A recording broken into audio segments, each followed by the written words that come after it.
आंसुओं की बौछार करते आसमान के नीचे अयान और जारा स्कूल बस से उतरते हैं।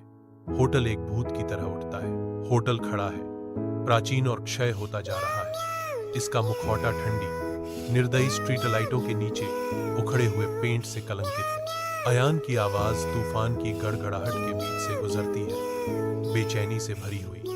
मुझे यह जगह पसंद नहीं है। जारा भयावह पृष्ठभूमि के खिलाफ एक नाजुक आश्वासन देती है, चिंता मत करो, यह सिर्फ एक रात के लिए है। साथ मिलकर वे होटल का सामना करते हैं। तूफानी रात के खिलाफ छाया का एक किला, उनका संकल्प परखा जाता है। कमरा नंबर 9 की धुंधली रोशनी में धूल भारी है, जहां एक पुराना दर्पण चुपचाप इंतजार कर रहा है। जारा दर्पण के पास जाती है।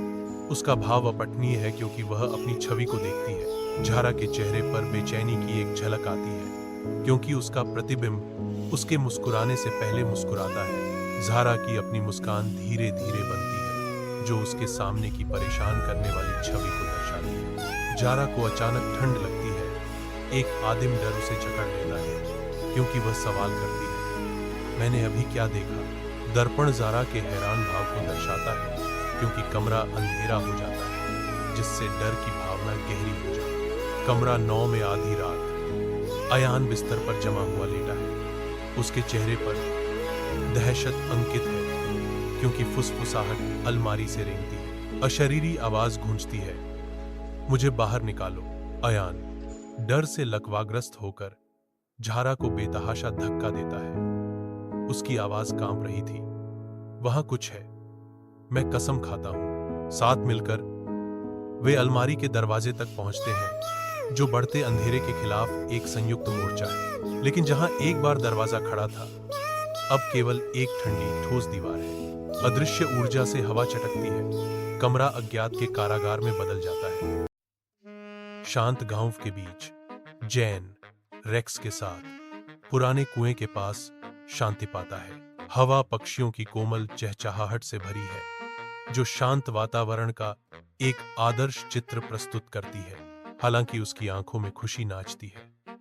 एक सूक्ष्म लालसा अभी तक अधूरी सपनों की ओर इशारा करती है। विचारों में खोया हुआ जैन अपनी हार्दिक इच्छा फुसफुसाता है, काश कुछ रोमांचक होता।